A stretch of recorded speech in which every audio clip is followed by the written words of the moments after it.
धनी बानी शिव जी मेला लगौनी अरे राज में।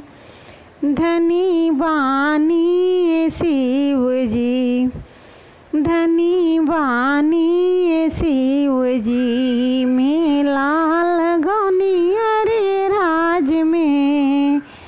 धनी बानी शिव जी पूड़ी मिठाई शिव के मन ही न भावे।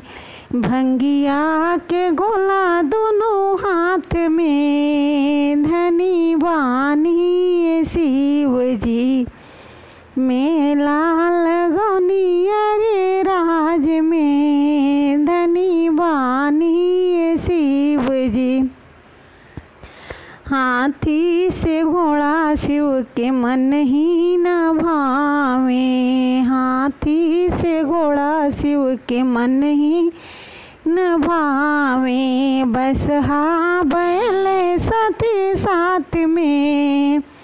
धनी बानी शिव जी मेला लगौनी अरे राज में।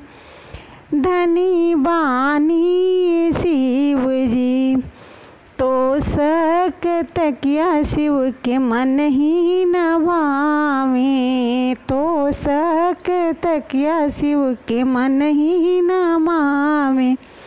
मृगा के छाला शोभे डाँड़ में। धनी बानी शिव जी मेला लगौनी अरे राज में। धनी बानी शिव जी कोठा अटारी शिव के मन ही न भावे। टूट ही मड़ैया रे राज में। धनी बानी